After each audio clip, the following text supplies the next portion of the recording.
You already know the job market is rough right now, but what you're missing is why it's rough and why most people are completely unprepared for what's coming next. The New York Fed asked consumers in December 2025 a simple question. If you lost your job today, what are the odds you'd find another one within 3 months? The answer, 43%. That is the lowest number in 12 years, lower than during COVID, lower than the 2018 slowdown, and lower than most people think is possible in a functioning economy. And that's not just feelings. Job openings dropped by 386,000 in a single reporting period, down to 6.54 million, the lowest since September 2020, where we were still in the middle of a pandemic. Here's what's strange about these numbers. They don't actually tell you what's broken. They just tell you that something is. So let's talk about what's actually happening, because there are four separate forces converging right now, and most people only know about one or two of them. Let's start with tariffs. In 2025, the US slapped broad tariffs on both rivals and allies. The stated goal was to boost domestic production, bring manufacturing jobs back home, to protect American workers. That was the pitch. But here's what actually happened. Tariffs are a tax on imports.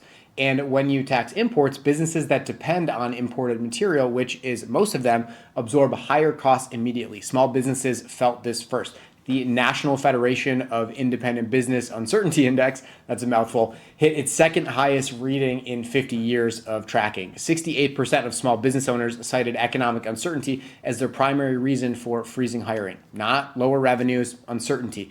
The not knowing is what is shutting the door. The unemployment rate climbed 0.4 percent points over the course of 2025, up to 4.4%. That number sounds almost manageable until you understand what's sitting underneath it.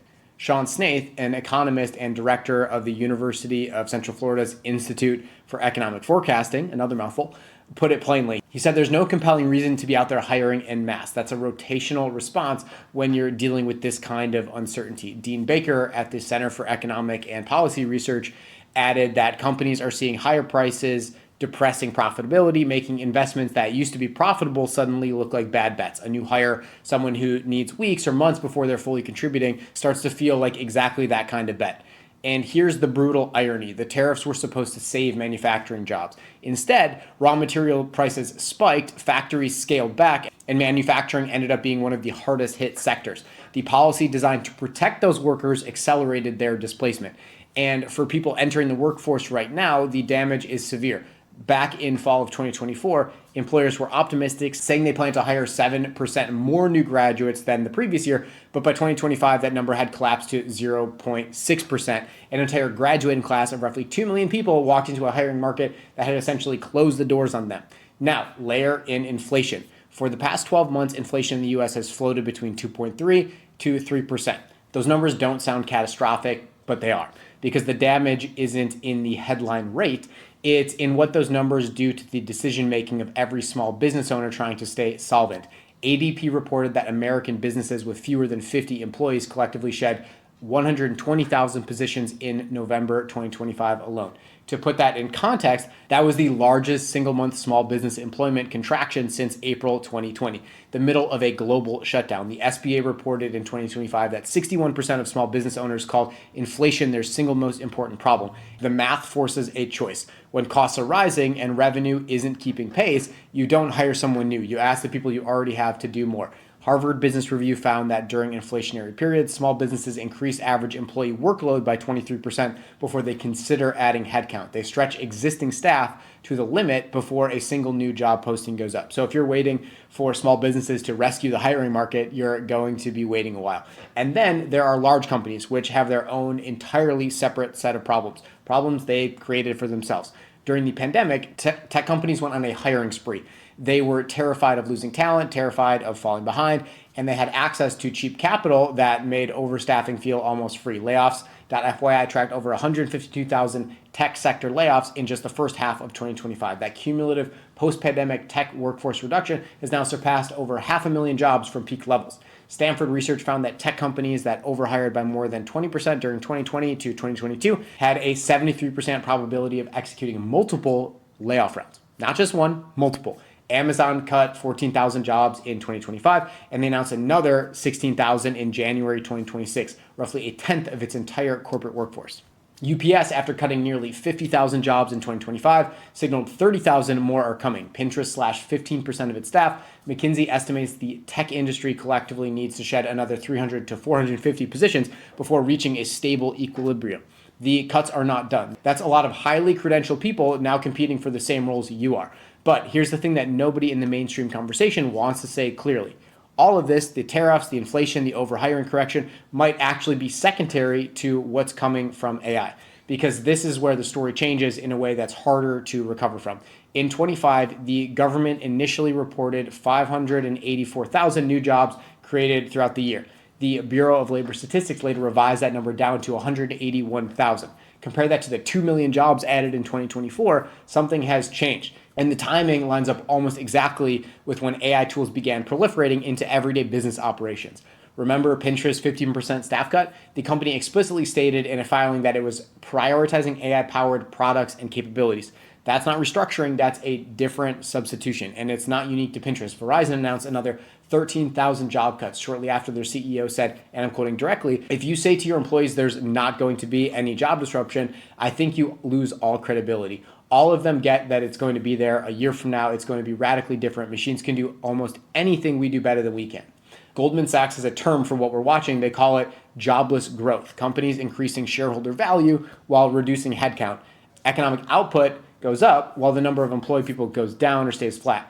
Goldman projects AI could eliminate 5,000 to 10,000 jobs per month, right now rising to 20,000 per month by the end of 2026. Their long-term projection is 6 to 7% of all jobs could ultimately disappear.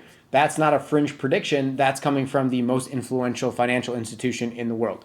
Constantine Berge, an assistant professor at the University College of Dublin, said this might represent a fundamental economic restructuring, the kind where the jobs don't come back. In his words, if the jobs are really lost due to AI, then unless companies find that they still need these people, those jobs are gone. The question isn't whether AI is going to disrupt the job market, because it very clearly already is. The question is whether you're positioned on the right side of that disruption. Now, here's the fourth layer, and this one is personal. Actually getting hired has become your own separate obstacle course, because you already know that the entry-level job requires 3 to 5 years of experience. You probably know the endless interview rounds that go nowhere. What you might not know is how systematically broken the application process has become from the employer side. Studies show that between 23 and 24, the number of applications per posting increased by 44%. The number of interviews being offered in response stayed the same. The pile got bigger, the door stayed the same size. And AI job applying tools are now flooding that pile with auto-generated cover letters and bulk applications, most of them low quality. Sidebar, this is what we do at our company, and we are crushing it because we hack the system and allow people to win from it. But generally, there's so much noise that the strong candidates get buried unless you have a strategy like ours that gets you a seat. Then there's the ghost job problem. Researchers first identified this pattern in 2018.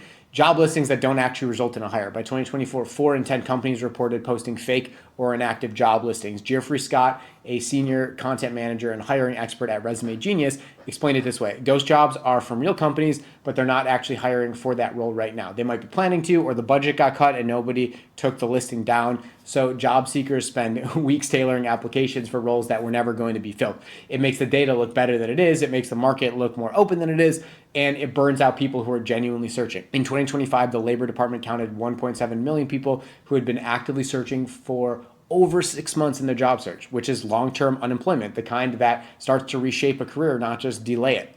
The Urban Institute found that workers over 40 who lose their job take 35% longer to find reemployment than younger workers, and typically accept salaries 20 to 25% lower than what they were making before. This is not temporary inconvenience. For mid-career professionals, a prolonged job search doesn't just delay income, it permanently resets it. Only 30% of recent graduates are getting jobs in the industry they trained for. Unemployment amongst recent college grads hit 9.7% by the end of 2025. And fewer people are quitting their current jobs than at any point in recent memory, which means fewer openings are being created. When people hold on, the whole system freezes. So what's actually going on here? Why are all 4 of these forces hitting at the exact same time? The honest structural answer is that the American labor market has been running on 3 assumptions that are no longer true. The first is that economic growth generates proportional job growth. AI has broken that link. You can now have productivity gains that bypass human labor almost entirely. Goldman Sachs' jobless growth thesis isn't a temporary phase, it's the new baseline. The second assumption, that small businesses serve as a reliable hiring buffer when large companies pull back, but small businesses are now caught between inflationary cost pressure from below and tariff-driven supply chain disruption from above. They can't absorb the shock the way they historically have. The third assumption, that if you have credentials and experience, you'll land on your feet. That assumption is getting destroyed in real time because layoffs.fyi's data shows that over 500,000 credentialed tech workers have been displaced since peak hiring. They are now competing at every level in the market, including roles that previously would have been out of reach for them. Credential inflation is real. Experience doesn't mean protected. The job market's dirty secret is that doing everything right, getting the degree, building the resume, playing the long game no longer guarantees outcome like it used to. But here's what that means for you specifically. The people who are going to come out of this period in a strong position are not the ones who wait for the market to stabilize. They are not the ones sending out 50 applications a week and hoping that that low volume converts. They're the ones who get strategic about positioning before the competition gets worse and worse and worse and worse.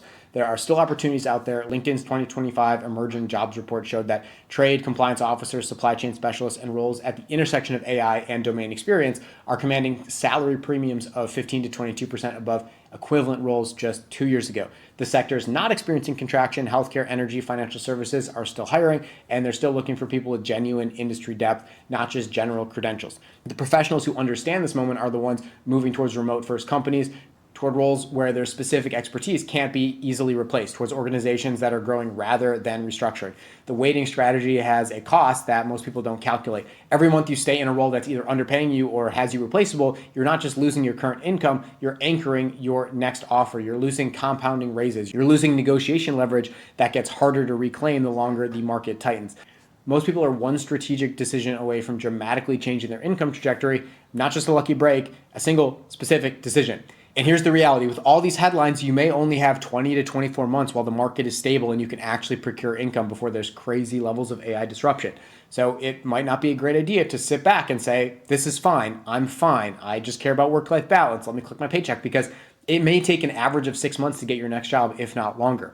So if you are that person who's like, I probably should take this seriously, I should try to get a higher paying job, I should at least have interview volume coming in so I have options and I'm not just left clueless if I accidentally got laid off. Or you potentially want to stack multiple remote jobs, doubling or tripling your income, which might sound crazy, but I did it. I grew my corporate salary from 80K to 390 as a product manager in 2023 and have helped over 500 people in the last year land remote jobs through our Done For You job search process. So if all of that is you, you want to see if we can support you in getting your next remote job in 90 days, click the link below. And if you're here for new updates on the job market, what's happening with the forefront of AI, income creation, income generation, wealth preservation, all those things, follow our channel because that's what we're here to do, help you not just survive, but thrive in the AI revolution. See you in the next video.